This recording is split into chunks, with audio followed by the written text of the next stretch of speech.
Hello दोस्तों, नमस्कार। मैं ओम प्रकाश सर आपको the star global YouTube channel पर स्वागत करता हूं। पिछले क्लास में हम लोग बाल गोविंद भगत नॉन हिंदी क्लास 10th के नॉन हिंदी के बाल गोविंद भगत चैप्टर को अध्ययन किए थे। आज उसका वस्तुनिष्ठ प्रश्न लेकर आपके सामने आए हैं। ध्यान से समझिएगा। और यह वस्तुनिष्ठ प्रश्न बिहार बोर्ड के एग्जाम के दृष्टि से काफ़ी महत्वपूर्ण है। चलिए शुरू करते हैं हम लोग इसके वस्तुनिष्ठ प्रश्न को।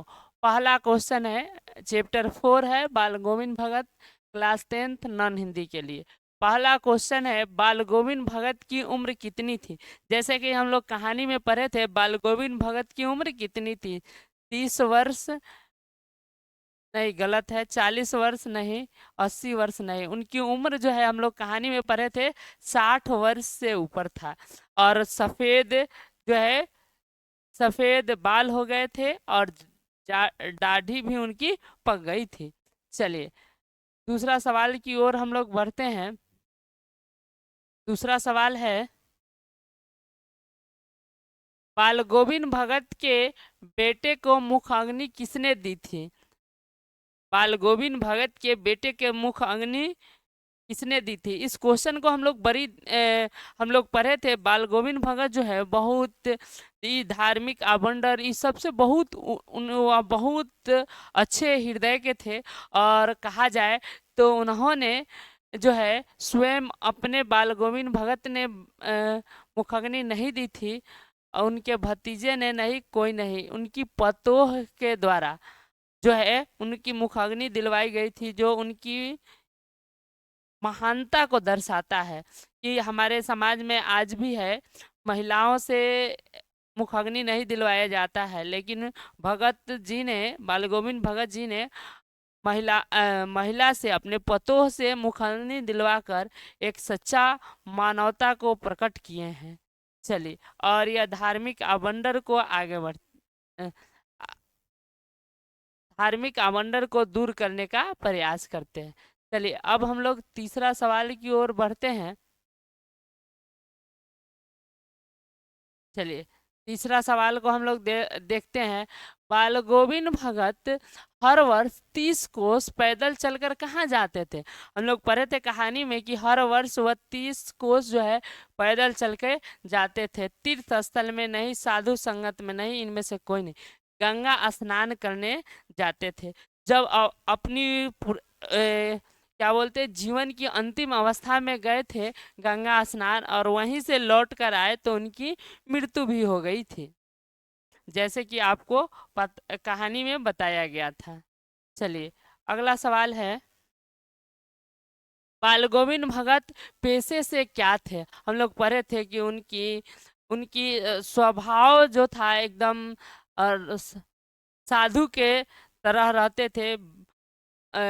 लंबा टीका करते थे, और जो है रामनंदी चंदन जिसको बोलते हैं, और जो है गले में तुलसी के माला लटकाए रहते थे। लेकिन वह कवि नहीं थे, संत नहीं थे, फकीर भी नहीं थे, वह गृहस्थ जीवन को अपनाते थे और जो है गृहस्थ थे। चलिए अगला सवाल की ओर हम लोग बढ़ते हैं। बेटा के मर जाने के बाद रोती हुई पतोह के साथ जाकर वह क्या करते हैं? खूब रोने लगते हैं? नहीं, खूब नहीं रोते हैं। उत्सव मनाने के लिए कहते हैं, उत्सव मनाने के लिए, भाग जाने के लिए, और कुछ भी नहीं। उत्सव मनाने उन्होंने कहा था कि क्यों क्यों रोती हो तुम, जो है वह एक आत्मा दूसरे आत्मा से मिल गई। मरना भी एक उत्सव है, इसको उत्सव की तरह मनाइए। चलिए अगला सवाल की ओर हम लोग बढ़ते हैं। क्वेश्चन है, कलम का जादूगर किसे कहा गया है? कलम का जादूगर किसे कहा गया है? प्रेमचंद्र को नहीं, शिवपूजन सहाय किसी को नहीं, राम वृक्ष बेनीपुरी, राम वृक्ष बेनीपुरी जी को, जैसे कि हम लोग कहानी पढ़े थे उस समय बताए थे कि राम वृक्ष बेनीपुरी जी बिहार के रहने वाले थे, और इतनी अच्छी कहानियाँ लिखते थे कि इनको जो है कलम का जादूगर कहा गया है। याद रखिएगा, जो इस कहानी के भी लेखक है बाल गोविंद भगत। अगला सवाल की ओर हम लोग बढ़ते हैं। बाल गोविंद भगत जो है किस विधा की रचना है? बाल गोविंद भगत जो है कौन सी विधा है, कहानी है, कविता है? चलिए हम लोग जानते हैं। स्मरण, स्मरण नहीं है, निबंध भी नहीं है, कहानी भी नहीं है, यह रेखा चित्र है। राम वृक्ष बेनीपुरी जी की लिखी हुई एक रेखा चित्र है, जो खास करके बाल गोविंद भगत के जीवन पर आधारित है, उनको बताया गया है, उन्हीं के जीवन पर आश्रित है। अगला सवाल की ओर हम लोग बढ़ते हैं। अगला क्वेश्चन है, बाल गोविंद भगत के रचनाकार कौन है? प्रेमचंद्र नहीं, राम वृक्ष बेनीपुरी जी है। जैसे कि हम लोग चैप्टर में पढ़े थे, इनके बाल गोविंद भगत जो चैप्टर है इसके लेखक है राम वृक्ष बेनीपुरी जी, शिव पूजन सहाय नहीं, दिनकर जी नहीं। चलिए हम लोग जान गए कौन है राम वृक्ष बेनीपुरी, याद रखिएगा आप लोग। अगला सवाल की ओर हम लोग बढ़ते हैं। बाल गोविंद भगत जो है, बाल गोविंद भगत कबीर को क्या मानते थे? कबीर को क्या मानते थे? चलिए हम लोग कहानी में पढ़े थे, बाल गोविंद भगत कबीर पंथी थे और कबीर को अपना जो है भगवान नहीं, अल्लाह नहीं, फकीर नहीं, साहब मानते थे। कबीर को अपना साहब मानते थे और कबीर पंथी थे। हमेशा हम लोग कहानी में पढ़े थे कि कबीर पंथी वाइट करके होता है, वह कबीर पंथी जो है टोपी पहनते थे। चलिए अगला सवाल की ओर हम लोग बढ़ते हैं।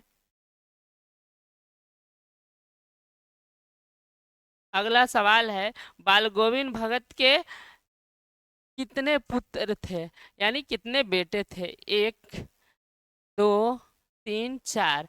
तो बाल गोविंद भगत के दो, तीन, चार पुत्र नहीं थे, एक पुत्र था, वो भी काफी सुस्त और बोदा किस्म का था, थोड़ा कल्प यानी था। और इसीलिए भगत जी जो है अपने पुत्र को बहुत मानते थे, क्योंकि उनका कहना था कि ऐसे लोगों के साथ ही लगाव रखना चाहिए जो जिसका कोई सहायता न करता हो। चलिए अगला सवाल की ओर हम लोग बढ़ते हैं।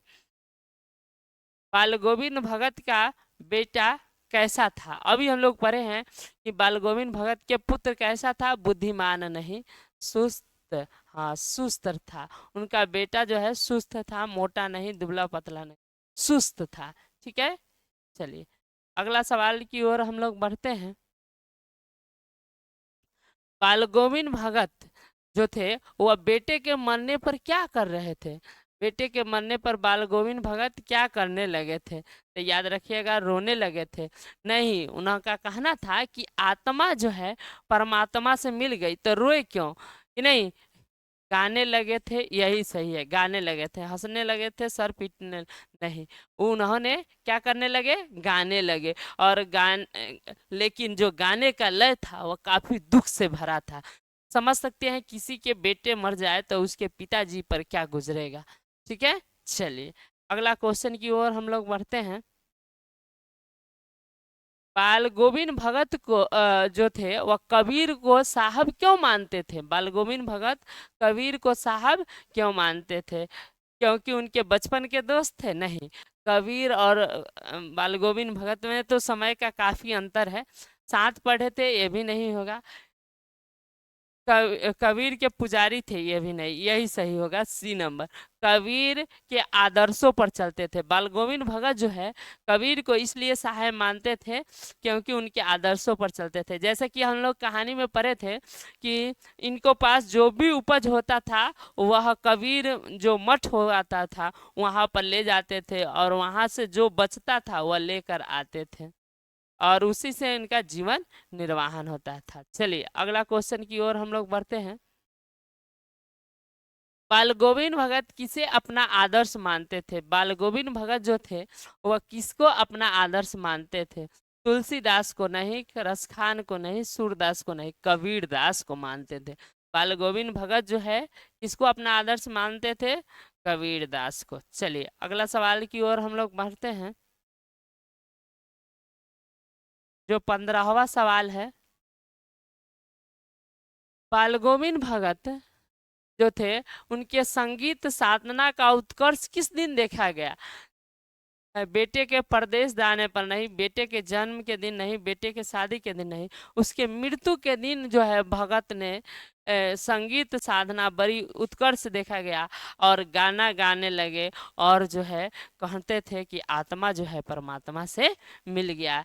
सो किस बात की कि नहीं, जिसको हर दिन हर एक व्यक्ति को एक न एक दिन उस आत्मा को उस परमात्मा से मिलना था। चलिए अगला सवाल है, बाल गोविंद भगत की पतोह क्या थी? बाल गोविंद भगत की पतोह क्या थी? हम लोग कहानी में पढ़े थे, कर्कशा नहीं, रोगग्रस्त नहीं, झगड़ालू नहीं, बड़ी सुंदर और सुशील थे। उसका स्वभाव काफी अच्छा था। आपको पता होगा जब उनकी बेटे मर गई थी तो बाल गोविंद भगत अपने पतोह को जो है कहते हैं चले जाइए, उनके भाई को बुलाकर दे दिए, उसको सौंप दिए और कहे इसका दूसरा शादी कर दीजिए।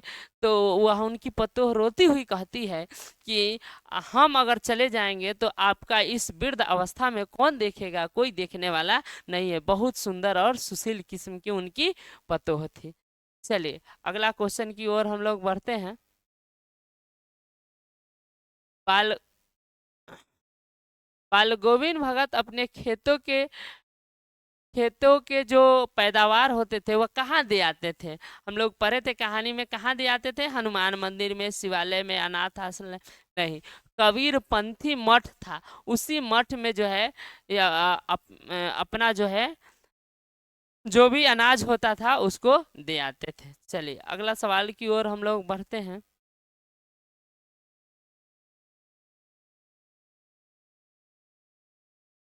बाल गोविंद भगत की प्रभात फेरियां कार्तिक से शुरू होकर किस महीने तक जाती थी? हम लोग कहानी में पढ़े थे बाल गोविंद भगत जो है काफी प्रभात फेरियां करते थे और कार्तिक महीने से लेकर या चैत तक नहीं, बैसाख तक नहीं, माघ तक नहीं, फागुन तक चलता था और फागुन तक वह प्रभात फेरी करते थे। चलिए अगला क्वेश्चन की ओर बढ़ते हैं। बाल गोविंद भगत का बेटा कैसा था?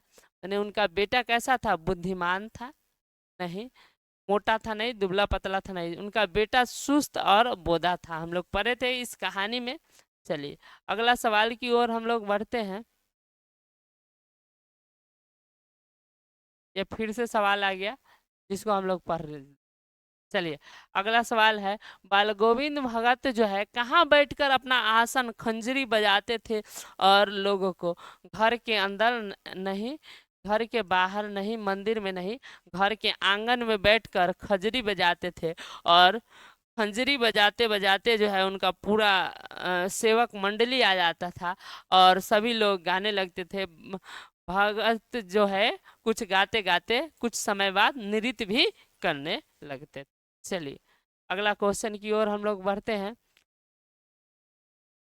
गोदी में पियवा, गोदी में पियवा चमक उठे सखी, सखिया चिहक उठे ना गाते थे। ये जो गीत है कौन गाते थे? यह जो भगत को ये सब गीते जो भोजपुरी लोक कला की गीते काफी पसंद होता था। कर्पूरी ठाकुर नहीं, निराला नहीं, कबीर नहीं, बाल गोविंद भगत यह गीत गाते थे, अपने आसन जमाते थे उस समय। चलिए इसी के साथ इसके ऑब्जेक्टिव पूरा खत्म हो गया। अब जो है अगले क्लास में हम लोग इसके लघु उत्तरीय प्रश्न देखेंगे। आप लोग तब तक देखते रहिए the star global YouTube channel आपका स्वागत और अभिनंदन करता रहेगा। आपको बता दें इस चैनल पर सभी क्लास के वीडियो लगातार आएंगे और आप लोग ध्यान से पढ़िए और आगे बढ़िए, अपने जीवन में सफल होइए।